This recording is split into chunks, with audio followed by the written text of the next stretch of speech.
ತುಂಬಿದ ಸಭೆಯಲ್ಲಿ ಬಿಜೆಪಿ ಪಕ್ಷದ ಮಾಜಿ ಶಾಸಕ ಸುನಿಲ್ ನಾಯ್ಕ್ ಅವರಿಂದ ಬಹಿರಂಗ ಕ್ಷಮೆಯಾಚನೆ. ಸಚಿವ ಮಂಕಾಳ ವೈದ್ಯರ ಮುಂದೆ ತಮ್ಮ ಪಕ್ಷ ಮಾಡಿದ ತಪ್ಪಿಗೆ ಮಂಡಿಯೂರಿದ ಮಾಜಿ ಶಾಸಕ ಸುನಿಲ್ ನಾಯ್ಕ್. ಶರಾವತಿ ಪಂಪ್ ಸ್ಟೋರೇಜ್ ಯೋಜನೆ ನಮ್ಮ ಬಿಜೆಪಿ ಪಕ್ಷವೇ ಜಾರಿಗೆ ತಂದಿತ್ತು. ನಾನು ಅಂದು ವಿರೋಧಿಸಬೇಕಾಗಿತ್ತು, ಆದರೆ ವಿರೋಧಿಸಲಿಲ್ಲ. ನನ್ನನ್ನು ದಯಮಾಡಿ ಕ್ಷಮಿಸಿಬಿಡಿ ಎಂದು ಶರಾವತಿ ಉಳಿಸಿ ಹೋರಾಟ ಸಮಿತಿ ಹೊನ್ನಾವರ ಇದರ ಸಹಯೋಗದಲ್ಲಿ ಶರಾವತಿ ಪಂಪ್ಡ್ ಸ್ಟೋರೇಜ್ ಯೋಜನೆಯ ವಿರುದ್ಧ ಹಮ್ಮಿಕೊಂಡಿದ್ದ ಬೃಹತ್ ಪ್ರತಿಭಟನಾ ಸಮಾವೇಶದಲ್ಲಿ ಬಿಜೆಪಿ ಮಾಡಿದ ಅಧ್ವಾನಕ್ಕೆ ಸಚಿವ ಮಂಕಾಳ ವೈದ್ಯರ ಮುಂದೆ ಬಿಜೆಪಿ ಪಕ್ಷದ ಮಾಜಿ ಶಾಸಕ ಸುನಿಲ್ ನಾಯ್ಕ್ ಬಹಿರಂಗ ಕ್ಷಮೆ ಕೋರಿದರು.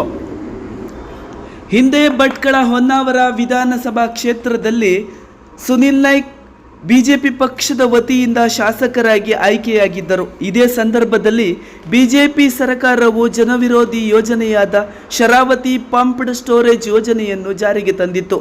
ನಂತರದ ದಿನಗಳಲ್ಲಿ ಕಾಂಗ್ರೆಸ್ ಪಕ್ಷ ರಾಜ್ಯದಲ್ಲಿ ಅಧಿಕಾರದ ಚುಕ್ಕಾಣಿಯನ್ನು ಹಿಡಿಯಿತು. ಈಗ ಜಿಲ್ಲೆಯಲ್ಲಿ ಈ ಯೋಜನೆಯ ವಿರುದ್ಧ ಹೋರಾಟ ಪ್ರತಿಭಟನೆ ತುಂಬ ಗಂಭೀರ ಸ್ವರೂಪವನ್ನು ಪಡೆದುಕೊಂಡಿದೆ. ಬಿಜೆಪಿ ಸರ್ಕಾರ ಜಾರಿಗೆ ತಂದ ಈ ಜನವಿರೋಧಿ ಶರಾವತಿ ಪಂಪ್ಡ್ ಸ್ಟೋರೇಜ್ ಯೋಜನೆಯನ್ನು ಕಾಂಗ್ರೆಸ್ ತಲೆಗೆ ಕಟ್ಟುವ ಎಲ್ಲ ಪ್ರಯತ್ನ ಜಿಲ್ಲೆಯಲ್ಲಿ ನಡೆಯುತ್ತಿದೆ. ತಾವೇ ತಂದ ಯೋಜನೆಯ ವಿರುದ್ಧ ಬಿಜೆಪಿ ಇಂದು ಪ್ರತಿಭಟನೆ ಮಾಡುತ್ತಿದೆ. ಜಿಲ್ಲಾ ಉಸ್ತುವಾರಿ ಸಚಿವ ಮಂಕಾಳ ವೈದ್ಯರ ಮೇಲೆ ಗೂಬೆ ಕೂರಿಸುವ ಹಾಗೂ ಈ ಯೋಜನೆಯ ಬಲಿಪಶು ಮಾಡುವ ಎಲ್ಲ ಷಡ್ಯಂತ್ರಗಳು ನಡೆಯುತ್ತಿದೆ. ಇಂದು ಉತ್ತರ ಕನ್ನಡದಲ್ಲಿ ನಡೆಯುತ್ತಿರುವ ಕೆಲವೊಂದು ಹೋರಾಟ ಹಾಗೂ ಹೋರಾಟಗಾರರ ಮನಸ್ಥಿತಿ ಈ ಶರಾವತಿ ಪಂಪ್ಡ್ ಸ್ಟೋರೇಜ್ ಯೋಜನೆಯನ್ನು ನಿಲ್ಲಿಸಿ ಸಾರ್ವಜನಿಕ ಹಿತಾಸಕ್ತಿ ಕಾಯ್ದುಕೊಳ್ಳುವ ಉದ್ದೇಶಕ್ಕಿಂತ ರಾಜಕೀಯ ಕೆಸರೆರಚಾಟವೇ ಹೆಚ್ಚಾಗಿದೆ ಎಂದು ಹೇಳಿದರೆ ತಪ್ಪಿಲ್ಲ. ಬಿಜೆಪಿಗರು ಅಧಿಕಾರದಲ್ಲಿದ್ದಾಗ ಯೋಜನೆಯನ್ನು ಜಾರಿಗೆ ತಂದು ಅಧಿಕಾರ ಕಳೆದುಕೊಂಡ ನಂತರ ತಾವು ತಂದ ಯೋಜನೆಯ ವಿರುದ್ಧ ಹೋರಾಟದ ಎಚ್ಚರಿಕೆಯನ್ನು ಕಾಂಗ್ರೆಸ್ಸಿಗೆ ನೀಡುತ್ತಾರೆ. ಇದೆಂಥ ಹಾಸ್ಯಾಸ್ಪದ! ಜಿಲ್ಲೆಯಾದ್ಯಂತ ಪ್ರತಿಭಟನೆಯ ಕಾವು ದಿನದಿಂದ ದಿನಕ್ಕೆ ಹೆಚ್ಚುತ್ತಲೇ ಹೋಗುತ್ತಿದೆ. ಮಾಜಿ ಶಾಸಕ ಸುನಿಲ್ ನಾಯ್ಕ್ ಅವರಿಂದ ಬಹಿರಂಗ ಸಭೆಯಲ್ಲಿ ಕ್ಷಮೆಯಾಚನೆ ಮತ್ತು ಮನವಿ. ಹೊನ್ನಾವರದಲ್ಲಿ ನಡೆದ ಶರಾವತಿ ಉಳಿಸಿ ಹೋರಾಟ ಸಮಿತಿಯ ನೇತೃತ್ವದಲ್ಲಿ ನಡೆದ ಬೃಹತ್ ಪ್ರತಿಭಟನಾ ಸಮಾವೇಶದಲ್ಲಿ ಯೋಜನೆಯನ್ನು ಹಿಂದೆ ಬಿಜೆಪಿ ಪಕ್ಷದ ಬೊಮ್ಮಾಯಿ ಅವರ ಸರ್ಕಾರವೇ ಜಾರಿಗೆ ತಂದಿತ್ತು. ಅಂದು ನಾನು ಈ ಯೋಜನೆಯನ್ನು ವಿರೋಧಿಸಬೇಕಾಗಿತ್ತು, ಆದರೆ ತಿಳಿಯದೆ ವಿರೋಧಿಸಲಿಲ್ಲ. ನನ್ನಿಂದ ದೊಡ್ಡ ತಪ್ಪಾಗಿದೆ. ನಾನು ಕ್ಷಮೆ ಯಾಚಿಸುತ್ತೇನೆ ಎಂದು ಬಹಿರಂಗವಾಗಿ ಕ್ಷಮೆ ಯಾಚಿಸಿ ಈ ಯೋಜನೆಯನ್ನು ನಮ್ಮ ಉತ್ತರ ಕನ್ನಡ ಜಿಲ್ಲೆಯಲ್ಲಿ ಜಾರಿಯಾಗದಂತೆ ನೋಡಿಕೊಳ್ಳಿ ಎಂದು ಮನವಿ ಮಾಡಿಕೊಳ್ಳುತ್ತಾರೆ. ಈಗಾಗಲೇ ಸಚಿವರು ಹೇಳಿದ್ರು, ನಮ್ಮ ಮುಖ್ಯಮಂತ್ರಿಗಳಾಗಿರ್ತಕ್ಕಂಥ ಬೊಮ್ಮಾಯಿಯವರ ನೇತೃತ್ವದಲ್ಲಿ ಈ ಕಾರ್ಯಕ್ರಮ ಆಗಿತ್ತು, ಇದನ್ನು ಮಂಜೂರಿ ಆಗಿತ್ತು ಅಂತಕ್ಕಂಥ. ಆವಾಗ ಜಿಲ್ಲೆಯಲ್ಲಿ ನಾನು ಶಾಸಕಿದ್ದೇನೆ. ದಯವಿಟ್ಟು ನನಗೆ ಈ ಒಂದು ಯೋಜನೆಗಳ ಬಗ್ಗೆ ಆವಾಗ ಶಾಸಕಿರ್ತಕ್ಕಂಥ ಸಂದರ್ಭದಲ್ಲಿ ನಂಗೆ ಗೊತ್ತಾಗ್ಲಿಲ್ಲ. ಜನರ ಎದುರಿಗೆ ಕ್ಷಮೆಯನ್ನ ಕೇಳ್ತೇನೆ. ನನ್ನ ವಿನಂತಿ ಇಷ್ಟೇ, ಈಗ ನಿಮ್ಮ ಹತ್ರ ಅಧಿಕಾರ ಇದೆ, ನೀವು ಸಚಿವರಿದ್ದೀರಿ, ಅದನ್ನ ನಿಲ್ಲಿಸುವಂತ ಕೆಲಸ ನೀವು ಮಾಡಬೇಕು ಅಂತಕ್ಕಂಥ ವಿನಂತಿಯನ್ನ ನಾನು ನಿಮಗೆ ಮಾಡಲಿ ಬಯಸ್ತೇನೆ. ಹೌದು, ನಮ್ಮಿಂದ ತಪ್ಪಾಗಿದೆ,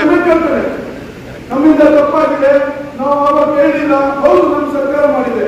ಇವತ್ತು ನಿಮ್ಮ ಸರ್ಕಾರ ಇದೆ, ನೀವು ಮಂತ್ರಿಗಳಿದ್ದೀರಿ, ನೀವು ಈಗಾಗಲೇ ತುಂಬಾ ಸರ್ಕಾರದಲ್ಲಿ ಉನ್ನತದಲ್ಲಿ ಇದ್ದಾರೆ.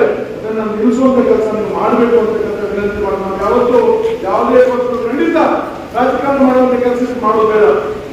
ಇನ್ನೊಂದು ಕಡೆ ಇದೇ ಸುನಿಲ್ ನಾಯ್ಕ್ ಮತ್ತು ಬಿಜೆಪಿ ಪಕ್ಷದ ಕೆಲವೊಂದು ನಾಯಕರು, ಅಂದರೆ ವಿಶ್ವೇಶ್ವರ ಹೆಗಡೆ ಕಾಗೇರಿಯವರಿಂದ ಹಿಡಿದು ಅನಂತಮೂರ್ತಿ ಹೆಗಡೆಯವರವರೆಗೂ ಎಲ್ಲರೂ ಉಸ್ತುವಾರಿ ಸಚಿವರ ಮೇಲೆ ತಪ್ಪು ಹೊರಿಸುವ ಕೆಲಸ ಮಾಡುತ್ತಾರೆ.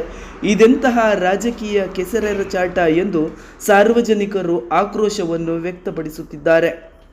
ರಾಜಕೀಯ ನಾಯಕರಿಗೆ ಸಾರ್ವಜನಿಕ ಹಿತಾಸಕ್ತಿಗಿಂತ ತಮ್ಮ ರಾಜಕೀಯ ಹಿತಾಸಕ್ತಿಯೇ ಹೆಚ್ಚಾಯಿತೆ.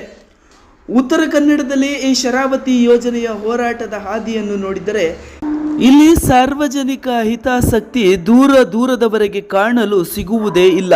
ಹೋರಾಟಗಳು ಕೇವಲ ಸ್ವಹಿತಾಸಕ್ತಿ ಮತ್ತು ರಾಜಕೀಯ ಹಿತಾಸಕ್ತಿಯಿಂದಲೇ ತುಂಬಿಕೊಂಡಿರುವುದು ಕಂಡುಬರುತ್ತದೆ. ಕೆಲವೊಂದು ಪುಡಾರಿಗಳು ಕೂಡ ತಮ್ಮನ್ನು ದೊಡ್ಡ ರಾಜಕಾರಣಿ, ಜನನಾಯಕ ಎಂದುಕೊಂಡು ತುಂಬಿದ ಸಭೆಗಳಲ್ಲಿ ಅನಗತ್ಯ ತಲೆಹರಟೆ ಮಾಡುವ ಪ್ರಸಂಗಗಳನ್ನು ನಾವು ಇಂದು ಉತ್ತರ ಕನ್ನಡದಲ್ಲಿ ನೋಡಬಹುದಾಗಿದೆ. ರಾಜಕೀಯ ದುರುದ್ದೇಶದಿಂದ ಕನಿಷ್ಠ ಮಾನವೀಯತೆ ಇಲ್ಲದೆ ಕಂಡವರ ಮನೆ ಹೆಣ್ಣು ಮಕ್ಕಳ ತೇಜೋವಧೆ. ನಮ್ಮ ಈ ಸಮಾಜದಲ್ಲಿ ರಾಜಕೀಯ ಹಿತಾಸಕ್ತಿಗಾಗಿ ಉತ್ತರ ಕನ್ನಡ ಸಚಿವರು ಎಂಬ ಕನಿಷ್ಠ ಗೌರವವೂ ಇಲ್ಲದೆ ಸಚಿವರ ಮನೆ ಹೆಣ್ಣು ಮಕ್ಕಳ ತೇಜೋವಧೆಗೆ ಮುಂದಾಗಿರುವುದನ್ನು ನಾವು ಇಲ್ಲಿ ಗಮನಿಸಬಹುದು.